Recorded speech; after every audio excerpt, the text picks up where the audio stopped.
ఇక బీఆర్ఎస్ ఎమ్మెల్యేల అరెస్ట్. మాతా శిశు మరణాల వివరాలకు గాంధీ ఆసుపత్రికి నిజ నిర్ధారణ కమిటీగా వెళ్లిన మాగంటి సంజయ్ లోపలికి రానివ్వని పోలీసులు, రోడ్డుపై నిరసన, అదుపులోకి తీసుకుని గోషామాయల తరలింపు, ఓల్డ్ ఎమ్మెల్యే క్వార్టర్స్ వద్దే రాజయ్య అదుపులోకి, కాంగ్రెస్ అరాచకాలకు భయపడం అని చెప్పి కేటీఆర్ ఎమ్మెల్యే సునీతారెడ్డి ఇంటి వద్ద రచ్చ అయిందట ఆడ.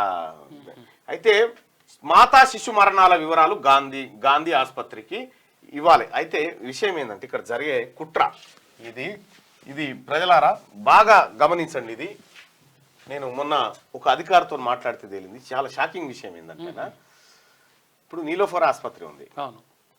నీలోఫర్ ఆసుపత్రికి ఇప్పుడు చిన్న ఈ కార్పొరేట్ ఇవి ఉన్నాయి కదా, రెయిన్బోలు, ఆ తర్వాత యశోదలు, ఇవన్నీ ఉన్నాయి కదా చిల్డ్రన్స్ హాస్పిటల్. అయితే ఒక అబ్బాయికి బాగాలేదనుకో, ఒక పాపకు చిన్న పాపకు బాగాలేదు. బాగలేకపోతే ఏం చేస్తారంటే ఫస్ట్ ఈ కింది స్థాయి గ్రామీణ స్థాయిలో ఈ ప్రాంతంలో ట్రీట్మెంట్ ఇది బాగలేదు, కొంచెం క్రిటికల్ గానే ఉందనేటువంటి ఆలోచన కింద వస్తే ఈ ఆర్ఎంపీఓ లేకపోతే ఇంకొక దగ్గర వీళ్ళు ఏం చేస్తారంటే ఇటు పెద్దదానికి రిఫర్ చేస్తారు, వాళ్ళకి తెలిసిన దానికి పెద్ద కార్పొరేట్ చేస్తారు. ఈ కార్పొరేట్ చేస్తారు కదా, ఈ కార్పొరేట్ ఏం చేస్తారంటే ఇలా కాడ పైసలు గీసలు కౌన్సిలింగ్ అని పెడతాడు. కౌన్సిలింగ్ ఫస్ట్ తల్లిదండ్రులకు కౌన్సిలింగ్ నేను చూసిన, ట్రీట్మెంట్ ఏమో బిడ్డకు, కౌన్సిలింగ్ ఏమో తల్లిదండ్రులకు. ఏం కౌన్సిలింగ్ అయ్యా ఈ కౌన్సిలింగ్ అంటే నేను చూసిన ఫస్ట్ పోంగని చెప్తాడు. ఆ కౌన్సిలింగ్ లో మళ్ళీ సీసీ కెమెరా, వాయిస్ రికార్డు, అంకుర ఉంది, సీసీ కెమెరా, వాయిస్ రికార్డు, ఇవన్నీ కౌన్సిలింగ్ లో జరుగుతున్నాయి. ఫస్ట్ ఇంటరాగేషన్ లెక్క ఉంటది. ఇక కౌన్సిలింగ్ రూమ్ లో కూర్చోబెడతాడు. కౌన్సిలింగ్ రూమ్ లో ఇట్లా కూర్చోబెట్టి ఇక్కడ సీసీ కెమెరా పెడతాడు. ఇక దీంట్లో వాయిస్ రికార్డ్ అవుతుంటది. ఈడో కుర్చీ ఇక డాక్టర్ గారు ఇక్కడ కూర్చొని ఇలా చెప్తుంటాడు ముచ్చట టేబుల్ ముంగట. ఏమనుకుంటే ఇక మీ పాప 800 గ్రాములే ఉంది, 800 గ్రాములు మాత్రమే ఉంది. ఈ పాపకు ఇగో ఈ మల్టిపుల్ డిసీజెస్ ఉన్నాయి, వీటిని ఒక్కటొక్కటిని తగ్గించుకుంటూ పాప వెయిట్ ను పెంచుకుంటూ రావాలి. అప్పటి వరకు ఐసీయూలోనే ఉంటుంది. మినిమం 10 days మనం ఐసీయూలో పెట్టి పరిశీలించాలి. ఆ తర్వాత పెరగొచ్చు. ఎట్లా చెప్తారంటే అది పెరుగుతుందా అని కూడా చెప్పడు. కాదు, మనం ఇవి చేయడం వల్ల కొంత అవకాశం ఉంటదని చెప్తాడు. అవకాశం అని చెప్తాడు. నువ్వు అన్నావు కదా అన నీకు లేదుగా అవకాశం. చాలా తెలివిగా కౌన్సిలింగ్. ఈడ 10 రోజులు పెట్టాలండి. ఈ 10 రోజుల్లో కనీసం మీరు ఒక 10 లక్షల రూపాయలు దగ్గర పెట్టుకోరని చెప్తాడు. ఈ 10 లక్షలు మీ తాను ఉన్నాయా లేవా కనుక్కోవడానికి కౌన్సిలింగ్ అంతే. మీ తాన 10 లక్షలు ఓకే సార్ మేము చేసుకుంటాం జర పాప జాగ్రత్త అన్నాం అనుకో, ఇక మళ్ళీ కౌన్సిలింగ్ ఉంటది. ఈ 10 ఏం చేస్తారంటే ఇలా దాని ఉన్నట్టున్నాయని 20 చేస్తాడు. ఇట్లా మీ మైల పోలు అంతా తీస్తాడు. ఈ 20 చేసి ఏం చేస్తాడు? 20 చేస్తాడు. నేను కౌన్సిలింగ్ కూడా పోయినా, అంటే అది చూసిన. ఈ 20 చేస్తాడు కదా, 20 చేసిన తర్వాత ఏమంటాడంటే ఈ హాస్పిటల్లోనే ఇగో మేము కొంచెం క్లౌడ్ ఫండింగ్ చేస్తాం మేము. ఏం చేస్తారంటే 10 అయిపోయిన తర్వాత 20 చేసేటప్పుడు ఏమైతే మేము కూడా కొంత పాపను బతికించాలనే ఉద్దేశంతో కొద్దిగా చారిటీలు అక్కడ ఇక్కడ ప్రయత్నం చేస్తాం, మీరు కూడా చేయరంటారు. మీరు ఎంత మేము చేస్తే 1 లక్ష అయినాయి అని చెప్తాడు ఈయన దవాఖాన. 9 మళ్ళీ నీయే ఏమంటే కుదబెట్టుకురా. ఫస్ట్ నువ్వు ఉంగురాల బ్యాచ్ జర నగలేసుకొని పోయి వాళ్ళ కాడ కూర్చొని ఇక ఇట్లా చెప్పినావు అనుకో, వాళ్ళు అచ్చా ఉన్నట్టు వీని పని చేయరా అని చెప్పి పైనుంచి వస్తూనే ఉంటది. ఈ పోరాడు ఇన్నే ఉంటాడు 800 గ్రాముల కానీ ఇక ఈ పైసలేమో ఇక పెరిగిపోతూనే ఉంటది. ఇక యశోద ఆసుపత్రిలో ఇప్పుడు మన అఖిల్ పాషా అందులో ఉంది. అయితే బిల్లిగా దంచి కొడుతున్నారు అనుకోరాదు. అయితే ఏం చేస్తారు ఎక్కడైనా ఇవి చేసినా కూడా ఈడ బేబీకి ఏం జరగానో గదే జరుగుతుంది అంతే, అంతకనే మిక్కిలి ఏం జరగదు. ఈడేం చేస్తారంటే ఈడ ఇక బేబీ బతికే పరిస్థితి లేదు అనుకో, మాక్సిమం పిండకాడికి ఏం చేస్తారంటే ఐసీయూ సెటప్ ఉన్నటువంటి అంబులెన్స్ ఏర్పాటు చేసి మీరు నీలోఫర్ తీసుకుపోరని చెప్తాడు. అంటే మనం మాక్సిమం ప్రయత్నం చేసినాం కానీ నీలోఫర్ ఒక్కటే మనకున్న ఛాన్స్ అని ఏం చేస్తాడు, ఈ బతకలేని పసిగుడ్డును పట్టుకొని నీలోఫర్ కురికొస్తాడు. నీలోఫర్ కురికి రాగానే నీలోఫర్ లో బెడ్లు ఖాళీగా ఉండయి. ఎందుకంటే ఈ మొత్తం తెలంగాణ రాష్ట్రంలో ఉన్న అన్ని కార్పొరేట్ ఆసుపత్రుల నుంచి క్రిటికల్ గా ఉన్న కేసులన్నీ నీలోఫర్ కు ఇల్లే తోలుతారు. ఇక సాగు బతుకల మధ్య ఉన్న పిల్లల్ని పంపిస్తారు. అయితే ఈడికి రాగానే వీళ్ళు ట్రీట్మెంట్ మొదలు పెట్టగానే ఈడ పాప చచ్చిపోతుంది. పాప చచ్చిపోగానే ఏమవుతుంది, నీలోఫర్ చచ్చిపోయిండ్రు. గవర్నమెంట్ దవాఖానలో అమ్మాయి డెత్. ఏం జరుగుతుంది అంటే పాప చనిపోయిందని చెప్తారు. ఏడ చనిపోయారంటే నీలోఫర్ లో శిశు మరణాల రేట్ ఎక్కువ ఉందంటారు, గాంధీలో ఎక్కువ ఉందంటారు. ఓరి గాంధీ కాదురా గాడిదలు మీరంతా. గానీ నేను చెప్పేది వింటారా, ఈ ఈ కార్పొరేట్ దొంగలు ఎవరైతే ఉన్నారో Yes. వీళ్ళు పేదోళ్ళ రక్తం దాగి గాంధీ దవాఖానా ఉస్మానియా దవాఖానా అని చెప్పి వీడికి పంపించి వీళ్ళ మీద నూకేస్తారు అన్నట్టు. ఎస్ అందుకే మరణాల రేటు యశోదలో తక్కువ ఉంటాయి, యశోద రెయిన్బోలో తక్కువ ఉంటాయి. ఈ గాంధీ నీలోఫర్ ఇక్కడ ఎక్కువ ఉంటాయి. ఎందుకు ఎక్కువ ఉంటాయి అంటే సేమ్ క్రిటికల్ పొజిషన్కి వీడికి పంపిస్తారు అన్నట్టు. సహజంగా పేదోడు ఏం చేస్తారు, ఎంత లేనోడు కానీ బిడ్డకు బాగాలేకపోతే ఆన్నో ఇన్నో తెచ్చి ఫస్ట్ ప్రైవేట్ దవాఖానకి చేసుకొని పోతారు. ప్రైవేట్ లో మైలపూర్ అంత అయిపోయాక మనం నీలోఫర్కి పోతాం. కానీ అదే నీలోఫర్కి పోతే ఇటు ఆర్థికంగా సేవ అయ్యేటోనివి, బచాయించేటోనివి, అప్రపాలు కాకపోయేటోనివి, అవకాశం ఉంటే పాప బతికేది. ఎస్ వాళ్ళ ఎక్విప్మెంట్స్ వాళ్ళు ప్రయత్నం చేస్తారు. ఇదే ఇప్పుడు మీరు ఎవరైనా దీనికి హాజరైరా, దీనికి హాజరైరా ఉంటారు. ఇప్పుడు ఈ అంకుర్ హాస్పిటల్ అదే చేస్తారు, ఈ అంకురాలు అదే ఉన్నది. అంకుర బ్రాంచ్లు అన్నీ అదే, అన్ని బ్రాంచ్లలో.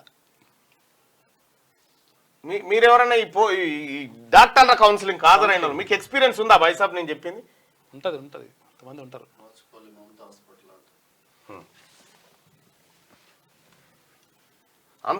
అంత శంకర్ దాదా ఎంబీబీఎస్ గా దాన్ని మించింది, అంతకంటే ఎక్కువనే. దాన్ని మించిన సినిమా.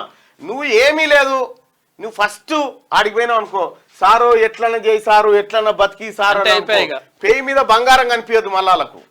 దవాఖానానికి పేయి మీద బంగారము, కడియాలు, ఉంగరాలు కూడా కనిపిస్తేనంటే కథం చేద్దాం మనం అని చెప్తాడు. నీవు ఈ వట్టి పసుపు తాడుతోటి ఏం లేకుండా ఒట్టిదే సొప్పబెండు పెట్టుకొని పో, ఈడ కాదమ్మా ఇట్లా చాలా కష్టం కాదు తీసుకెళ్ళండి అని చెప్తాడు.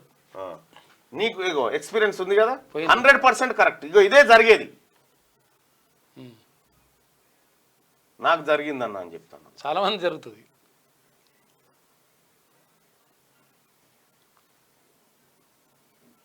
అన్న నీలిమా హాస్పిటల్ ఫ్రీగా చూస్తున్నారు, నీకు తెలియదు. ఇంకా మీకు గమ్మత్ ఏంటంటే మళ్ళా ఇంకా అదొక దందా, మళ్ళా ఏది హెల్త్ క్యాంపులు ఇది పెట్టి మళ్ళీ అదొకటి అదో పెద్ద దందా. దాంది ఏంటంటే ఇప్పుడు ఇంకా చూడరు ఇక దాంది. ఇప్పుడు నీలిమా హాస్పిటల్ ఉంది, నీలిమా హాస్పిటల్ ఉంది. కానీ ఈ నీలిమా హాస్పిటల్ పక్క పొంటి నీలిమా మెడికల్ కాలేజ్ అని ఉంటది. నీలిమా మెడికల్ కాలేజ్ ఇది ఉంటది కదా. అయితే ఈ మెడికల్ కాలేజీలో చదువుకునేటువంటి 600 మంది విద్యార్థులు ఉన్నారనుకో, ఈ 600 మంది విద్యార్థులకు ప్రాక్టికల్స్ ఎక్కడి నుంచి కావాలి? అంటే వీళ్ళు ఎవరి మీద నేర్చుకోవాలి? ప్రయోగాలు ఎవరి మీద చేయాలి? వీళ్ళు ఇంజెక్షన్ ఎట్లా ఇవ్వాలి, ఏం కథ, సూది ఎట్లా, మంది ఎట్లా, ఆపరేషన్లు ఎట్లా, వీళ్ళు ఎట్లా నేర్చుకోవాలనుకుంటారు? ఇగో ఈ హాస్పిటల్కి వచ్చేటువంటి మంది మీద ఇగో ఈ పోరగాలను ప్రయోగం చేస్తారు అన్నట్టు. ఇదే ఫ్రీ. ఇంకా మిమ్మల్ని ఆయాలా అప్పుడప్పుడు ఎక్కించకపోతారు, మెడిసిట్ కాడ ఫ్రీ, ఈడికి ఫ్రీ రారి అని.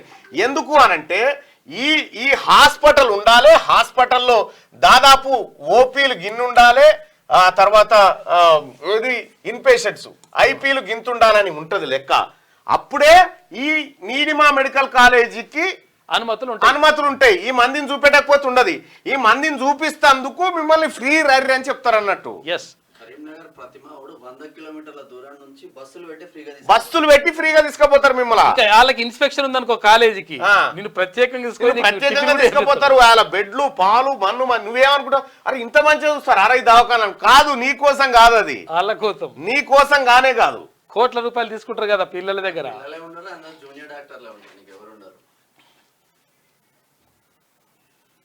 విద్య వైద్యం ప్రభుత్వమే ప్రజలందరికీ ఉచితంగా ఇవ్వాలి. నేను మొత్తుకునేది కదే, 500 రూపాయల మనకు ఓటు కోసం ఇచ్చే 500 సాటుకు ఇవన్నీ అంశాలు ఉంటాయి.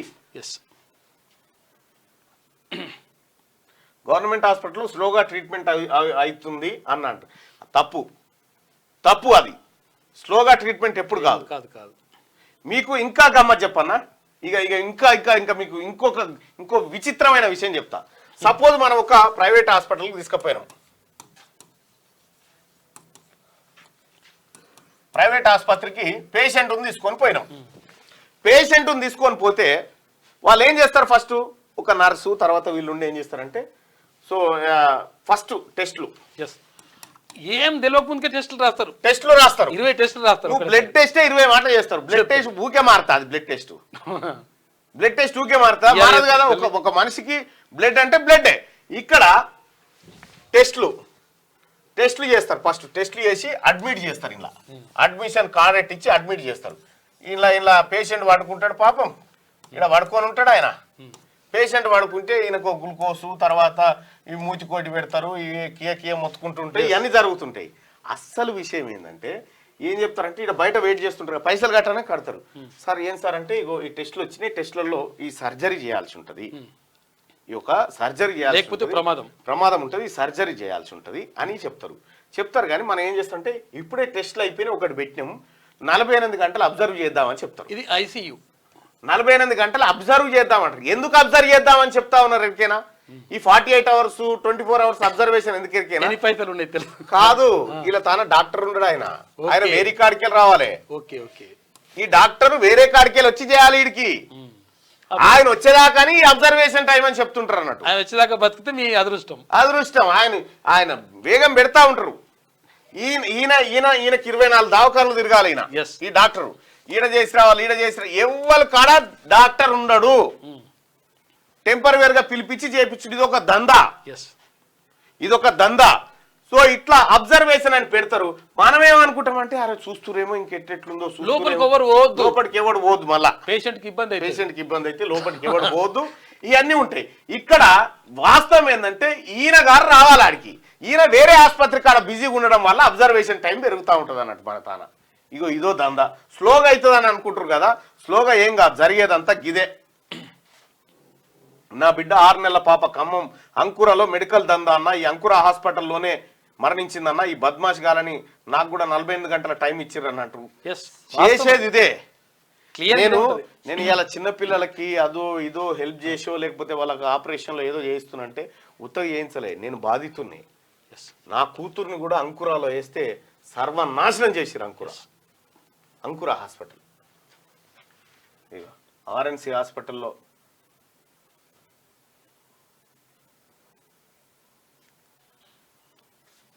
సౌత్ అలైన్మెంట్ మార్చడం గురించి మాట్లాడండి సార్. మాట్లాడదాం.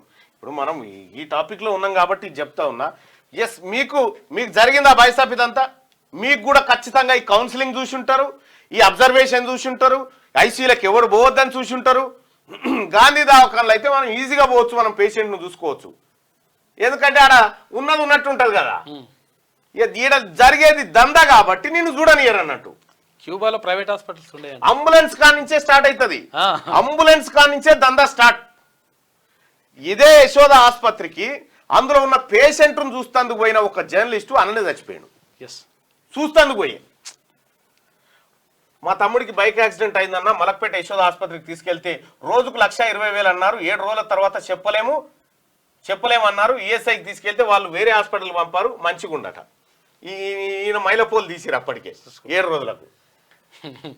టిఎక్స్ హాస్పిటల్లో 9 lakhs అయినాయి అన్న 17 daysకి. మెడికల్ హైడ్రా రావాలని చెప్తాను. మొత్తం ఇదే దందా దోపిడీ బైసాబ్. Medical mafia, education mafia దిగబడిపోయింది.